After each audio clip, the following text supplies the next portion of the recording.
Welcome to everybody who's joining. We have an interesting conversation and a lot to learn from Suzan Dixon of Standard Chartered Bank.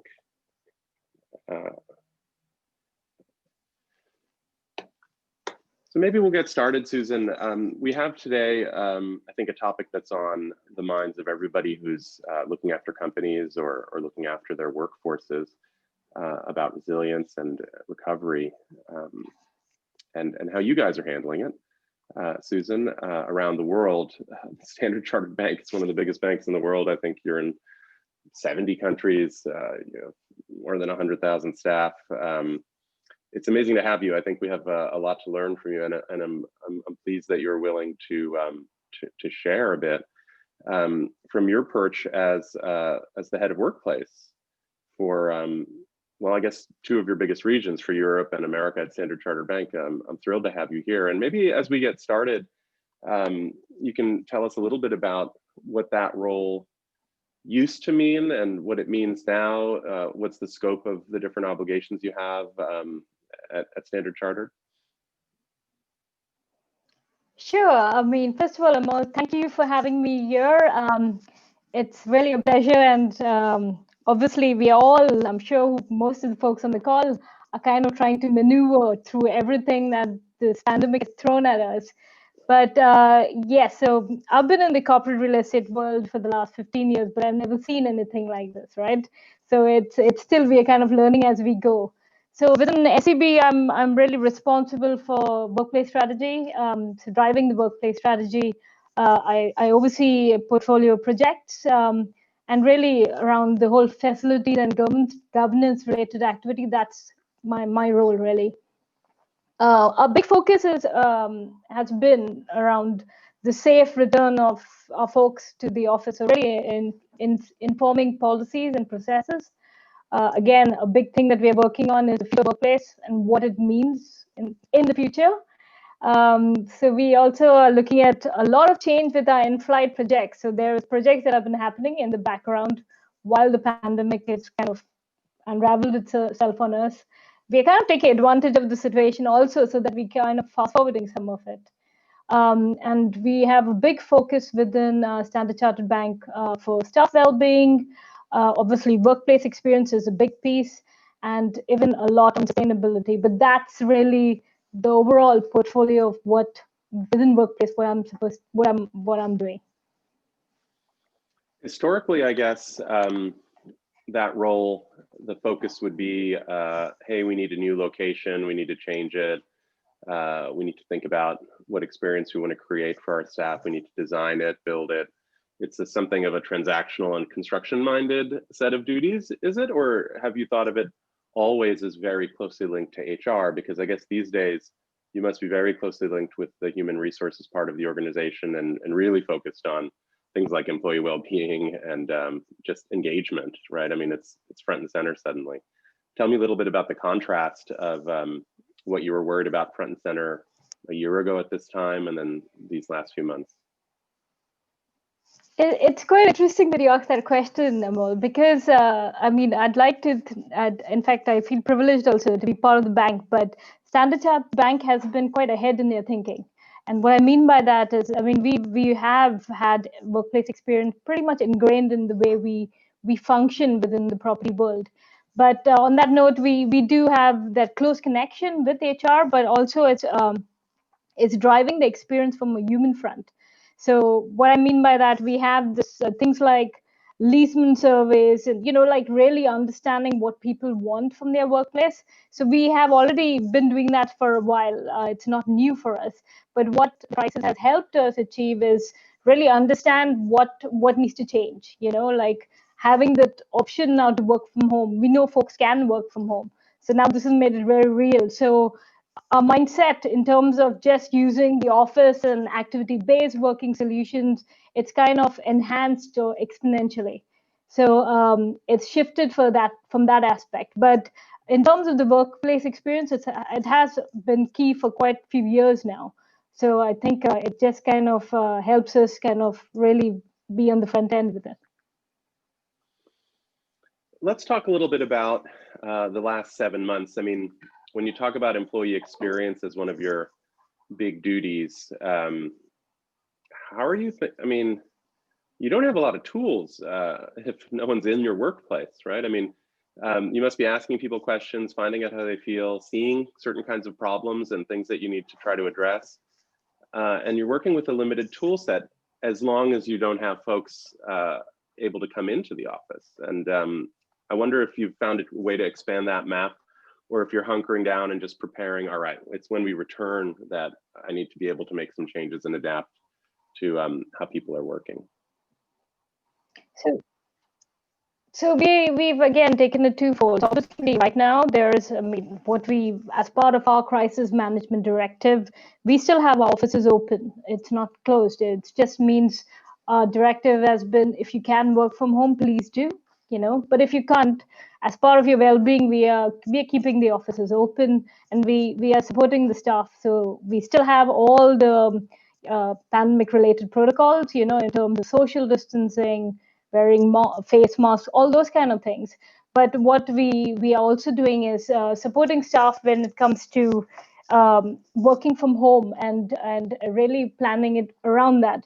But in the long term, what we are looking to do, and that's where our future planning is coming into play, is we have connected with staff, understanding what their needs are.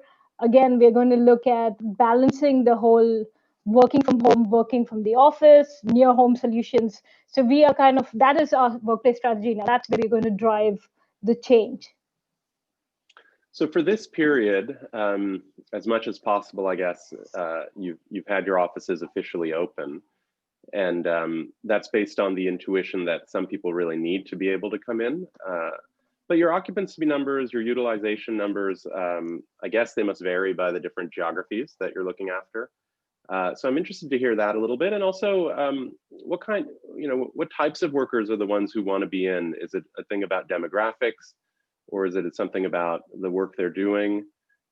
Because if you just follow the media, the very simple coverage of what companies have done, people just say, oh, everyone's working from home. And it's kind of not true, right? And the needs of some folks really are quite different. Maybe not everyone is so lucky to have an extra bedroom like the one I'm holed up in for the last 7 months. And it's not so easy for them. So tell me a little bit about the working from the office that has continued. Why and how? So working from, so our utilization in the office is quite low. It's just for the people who have a need to go to the office. And that's where I said it's really to support their well-being. But in terms of, and it's really around the folks that, you know, have small flats or have children around. It's in fact, to get some sanity or some human connection, those kind of things. So we do have that going. Our offices have been kept open for that. But it's really around that line.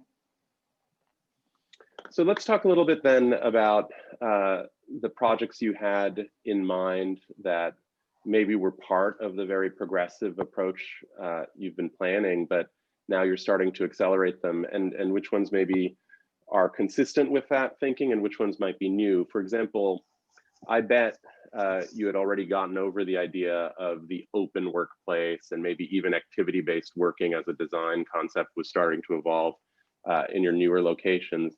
But on the other hand, maybe something like a dispersion strategy with more locations outside the city center, working from nearby. Maybe that's a new idea, and you know, maybe the central office in the middle of the CBD in London, where everyone has to report for duty. Maybe that idea is being changed a little bit. So I'm curious what's different, and actually what's the same. What are you accelerating? So I think in terms of, I mean, we've been fortunate enough. Activity-based working has been as part of our DNA for a good while. So what we have managed to do is really enhance that even further. So for all our in-flight projects, so one of the things we've done is look at our standards and really kind of hone in on what activity-based working means and how we can apply it, and what kind of guardrails versus what's mandatory kind of a thing. But from that, what we realized that within the portfolio that we obviously have now connected with staff, have a better understanding as to their intentions or their sentiments around working from home versus the options of near home or in the office. So we have more more or less an understanding of that. So as an example, we carried out a survey on a working from home survey back in May, and 70% of our staff would prefer to work from home 2 to 3 days a week. So we know that shift is going to happen. So as part of that, what we've done is, even with projects that we are in-flight projects, we are looking at changing that utilization. Rather than having the 0.88, we are kind of changing it based on the job family framework, what staff do and what, whether their roles are mandatory to be in the office, those kind of things. So it's changing to that extent. But we've that's where I'm saying we made some changes already to our projects to really take those things into consideration.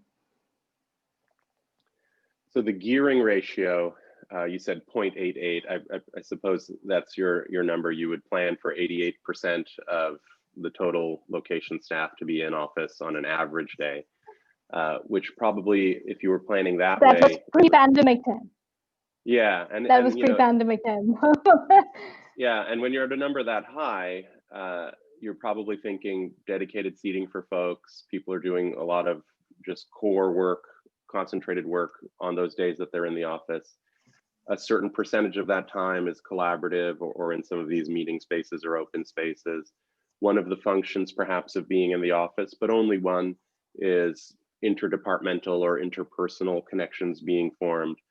As that number comes down, if it gets to 0.68 or 0.48, or maybe even 0.28 or 0.08, where it might be today, the format of what you need is quite different, isn't it? And I guess that means you're not just changing the size, you're changing the design and the function for these workplaces.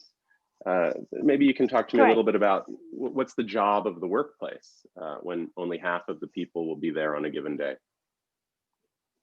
Yeah, I mean, happy to. The workplace is here to stay. It's not going to go. It just depends. So I think what we are really aiming to achieve from the exercise that we've been going through is really give staff a choice. So activity-based working, as an example, it's really giving them a choice of where to sit, where to work, depending on what they're trying to do or what they're trying to achieve at that particular time.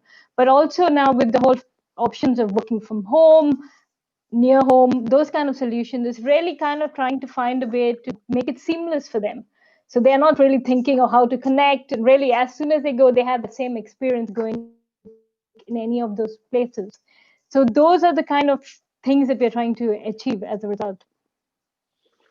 We have taken the view at Knotel that one of the big jobs that will be dialed up now as we're working with our clients, probably not the solitary work at your desk. That won't be so much the focus, but the workplace as the brand and experience center where your talent comes and understands, aha, these are my people, this is my company, this is our mission, where they feel included there and they feel like they belong in that physical space. That's got to be one of the big jobs. And it's a trend, I guess, that we would have seen in retail over the last 20 years or so, where the transaction that happens in retail is a little less important. The stores in the world stopped becoming little warehouses where you just pick up stuff. Now it became a place where you discover things, where you feel energy. You find some inspiration. You see some other people, and maybe the workplace starts looking like that as an experiential hub. I'm curious if the team spirit of Standard Charter is a thing that you try to deliver in the workplace. And I also am curious, how have you noticed it to be missing when everyone's all digital? If we're all just on these video chats and things, we may as well be working for any company, any bank, any institution. Where's the identity of our team? Yeah, I mean, point taken. I guess the virtual can never replace the human connection, right? So, and it has its own struggles at times. So it's going to be, at least the driver, obviously, it's going to be around the fact where you come and connect and collaborate. And really, it's really enhancing your culture, because that is where you can build your culture, right? But I think within Standard Chartered Bank, we also, if you look at the retail world, I think, yes, retail has taken quite a hit, right, post-pandemic. But what we've done is we've find innovative solutions like coffee banking, so it's really kind of getting people in, trying to experience, have a coffee, but come and do the banking and stuff like that. So we are working on all very innovative solutions to try and really still kind of keep in line with what we're trying to achieve, but it's very community focused too. Another aspect, I guess, that we've taken a view on is if you're in the office to work together, but not everyone will be there, we probably need to revisit what we consider the technology setup for a good meeting room. It was, a year ago at this time, if I was in a meeting with some colleagues, 7 or 8 people, well, one of them might be on the phone. Pretty normal, and it would be no surprise. You come to a meeting or a presentation, oh, okay, well, this person is traveling, or they're not in today, but they're dialing in. The technology needs when you're 90% present, but 10% remote, I think are a little bit different than when most of the people are on video and only 2 or 3 are in person, where the balance has changed. And I wonder if you guys have started the thought process of, we're gonna have to change the experience of collaboration, because it's not just the in-person and then the digital. Now there's going to be this very intermingled hybrid. I wonder what some of your thoughts are on that, because to me, I think this is a cutting edge problem we haven't experienced yet, because no one's been back in yet. 60% haven't been in the office with everyone on video, but we'll discover it pretty soon, right? Yep, and I think I think you and we started off that conversation on how Asia is coping compared to Europe and Americas, right? So what I'm trying to gauge at is the fact that yes, technology can be an enhancer. It can be, like you said, it's just that human connection. But what we're trying to do is we have some protocol set as to what we've seen also is with this pandemic, our tech solutions, it's gone up like tenfolds. All the different solutions that have come, whether it's Blue Jeans or Teams or Zoom, for example, but it has really enhanced our world. So in fact, there's more options now compared to what it was before. But we are setting up protocols like, you use Skype for these kind of meetings, or you use Teams, or you use Blue Jeans when it's a conference setup. So that we're hoping that can enable people to really be connected. So you don't have that feeling where 5 of them are sitting in the office and in a room, while a few of them are on their desktops in a different kind of setup. So we are trying to kind of keep that all aligned, but by having standards has kind of helped us on that front. Maybe a third theme to explore in the sort of new configurations world is this idea that you call near home solutions. Some folks have been talking about setting up new locations that are near the homes of their staff, especially if you're a big employer with a traditionally very centralized set of hubs. I guess one term that folks have been using is hub and spoke. I've heard some of the American banks as well as Google talking about this idea. I have not yet seen people making big commitments where they're saying, okay, this is what we're doing.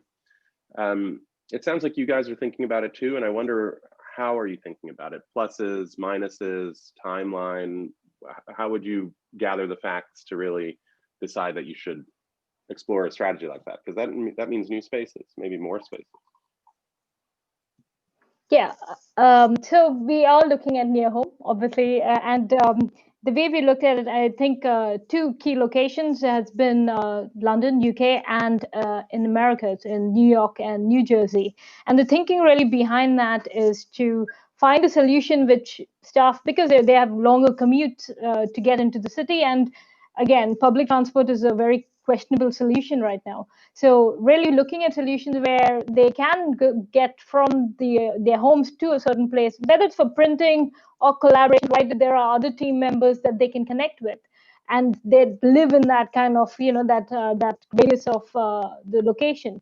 So those are the kind of things we are looking at, whether it will be a flex solution or it's going to be just something that we kind of sign out and on lease. That is something we are still investigating. But in other locations within Standard Chartered Bank, where we have retail bank, we're using that as, again, a space to just go in and kind of, park ourselves just to get work done and then go back. It's closer to home. Oh, that's funny. That's a great idea. So I can walk to my local retail bank if I work for Standard Chartered at headquarters. Yeah, That must be a very novel experience for the folks in the retail locations. They don't see the executives from headquarters too often, I guess. It must be exactly. nice to be back on the front lines in that sense. We are working with some clients on this hub and spoke idea, and I guess the view that I've heard expressed is for your biggest city centers where there is these commute paths and they're not drivable cities. So I think London and New York are good examples where that's true. Um, and I think if you expect to be disrupted again and again by the virus for the next year or two, then you're probably going to make a move like this. And I think what I've noticed in our customer portfolio, at least for the last few months, we were all very hopeful that we would be finished soon. And as this thing is stretching out, you're seeing pronouncements that are much longer term type pronouncements. And so I think we're getting to the point over this next few months that people may start making some of these big commitments to just reconfigure portfolio. And so I want to explore portfolio a little bit with you. You have I thought something like 80,000, 90,000 employees around the world. And I mean, 70 countries, I'm sure the concentration is in the 10 biggest or so. How many locations are you responsible for? How do you divide up the duties there? I guess there's retail and then there's office. You know, how many do you expect to turn over? Because you're still having to do the normal work on top of the pandemic work of just keeping this portfolio in good shape, sized appropriately. I mean, you're also managing facilities for it. So maybe you can give me some of the nuts and bolts of the complexity of this portfolio. Sure. So yes, so for example, in E itself, we have the UK and we have offices in Europe and America. So in total, we have 18 sites for our region, and we are in excess of a little over 600,000 square footage. So it's quite a sizable space to manage. But our aim is to enhance our activity-based offering, right? So by that, we are also looking at the whole balance of people working from home, and with that, we're also having the whole, the near home solutions. So as part of that, what we know that is going to happen, again, based on the fact that we've heard what our staff want, is the near home solution, things like the near home solution or the work, we are taking that into consideration, potentially going to look at offloading some of the space too. So that is what has been quite a big driving force for us going forward. And I'm certain many folks on the call will be trying to do the same thing. So we are all in the run to try and do exactly that.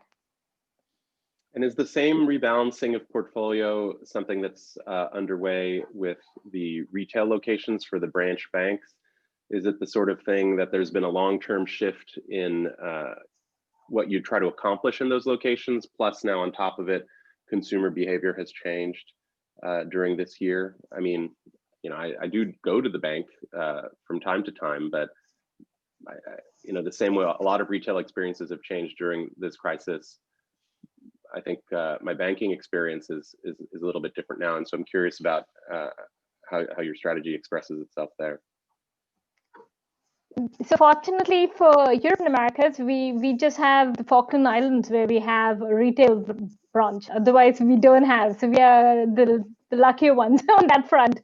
But within the retail world, again, we'll be looking at consolidating and seeing how we can, you know, because technology is going to take a big role in that. And we've been working on that for a long time in terms of the infrastructure. So I think we are now, again, going to really make that move with that too. Well, we've been talking strategy in terms of goals and how are you shifting some of your resources to those aims, but we've been avoiding a little bit the sort of core safety and return to work topics. So I want to turn perhaps to those. I'm sure they were very much on your mind as everything got rolling, and now I presume have spent some time preparing for return. You just don't know when it will be. I'm guessing you've had some percentages of people that are continuously present in offices, but not too many. And you're not yet mandating anyone to come back, but you need to be ready for when 5% becomes 25, becomes 50 over the course of this next 6 months. And I'm curious how you're thinking about that schedule. Are you thinking in each of your countries, let's just take it as it comes, let's just watch the signs? What do you have to do affirmatively as you start seeing those numbers go upward? Safety protocols, capping how many people come in, rotation schedules. Talk to me a little bit about that whole game plan, because we've been working with clients on that too. Okay, so fortunately, we had already set up ourselves with split working solutions just even before before the lockdown kind of kicked in. So just as soon, I think we learned, or we got an insight of what happened with Asian counterparts. So we kind of got a little ahead in the game. We started split working into blue and green teams. So we did have that initial setup. So people are kind of know when they come back what to expect.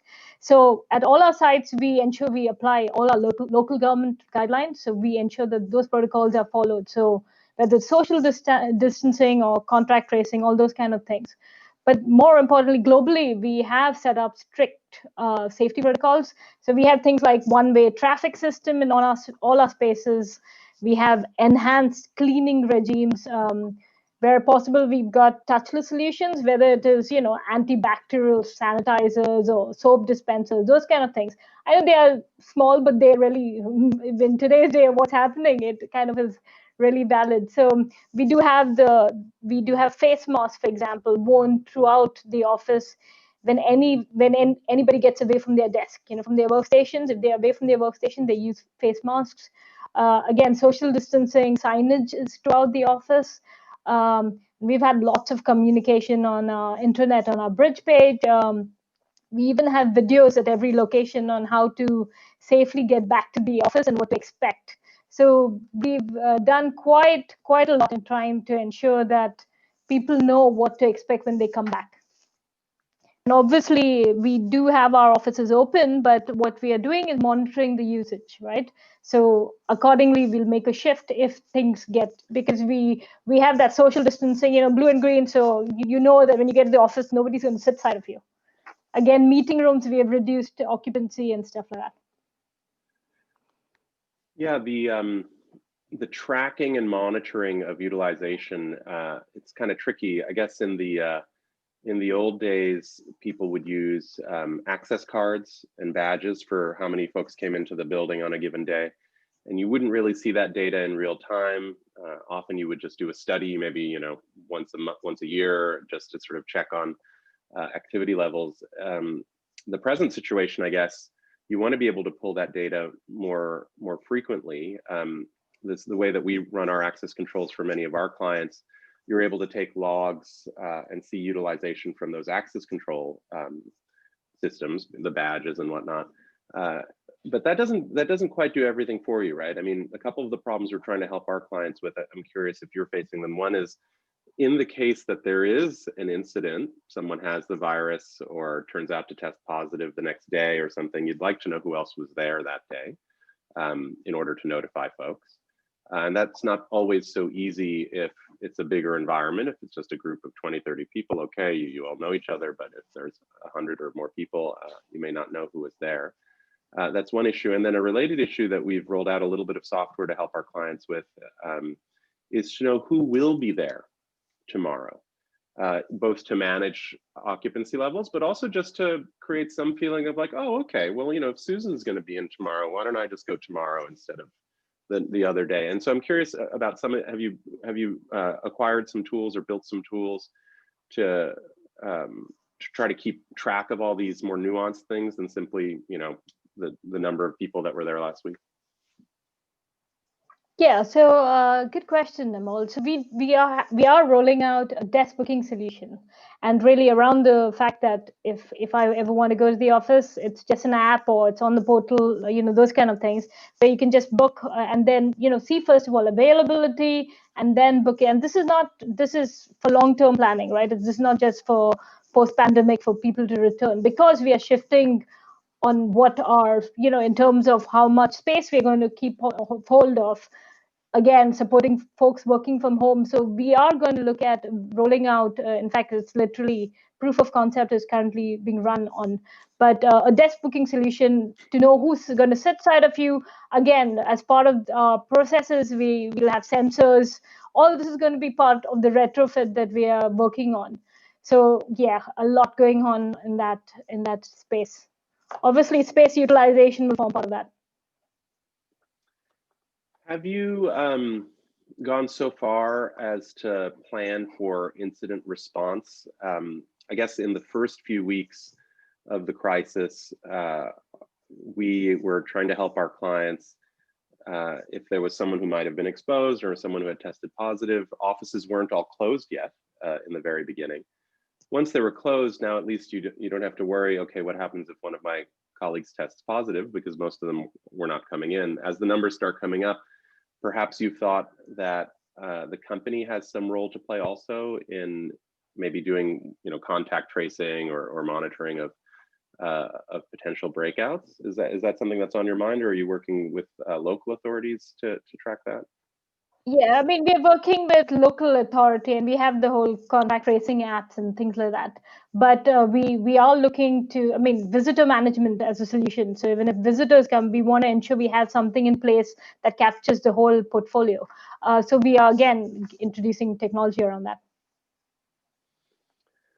Such a complex undertaking. And I guess some of these things are external tools, some of these are internal tools, and it's a whole sort of behavior change, I guess, for your huge workforce. I wonder, one last theme I wanted to explore a little bit with you is how have you guys encouraged your managers to not just help implement this and role model, good behaviors, but to help to just help manage? I mean, technology can only do some of it because it's really the choices that people are going to make. And you may have one manager who says, oh, I want everyone in the office, or the other one, I can't get anything done this way or that way or whatever. I wonder how you're implementing the people side of this to try to get good results. Yeah, so I think it's a change management is pretty key, right? Well, how we do it and at what point and those kind of things. But we've been very fortunate. Our leadership is really alongside us. Everything. So it's like your practice what you preach kind of a thing. But also we have very strong partnership with HR and IT. So it's really a uniformed approach. And I think that has enabled us to kind of, when we are planning, we are quite certain of how we are heading. So again, certain is not certain enough with everything going on, but that has helped us kind of plan our strategy and move with it. So maybe just a final topic for you. When you look back on this year, and hopefully we will look back on it soon as just a memory, or I think we were saying a dream or a bad dream. Maybe there will be some things that we took this opportunity to move faster, and changes that were overdue that we will have made. And I wonder if you're taking that approach as you think about pushing some of these projects that you're working on. So when you look back on this year, when we do, what do you think will be some of the big obstacles that got removed and some of the big accomplishments that we managed to pull off? Just thinking optimistically of what opportunities we got, and not only about the challenges. I mean, there was a big thing in the past. I think we were, again, in Europe and America, I think we were more seasoned, so we didn't have that much of a struggle compared to our counterparts. But, the whole bit where working from home, again, being a bank, regulatory, there are certain restrictions that we can't get over. We've got more relaxation as a result of the pandemic, but we do know people can work from home. And that has been a massive shift for us. Because of that, we can be quite ahead in the game in terms of trying to change things. But that is that's why it's been a silver lining of sorts when it comes to positioning what the future workplace will look like.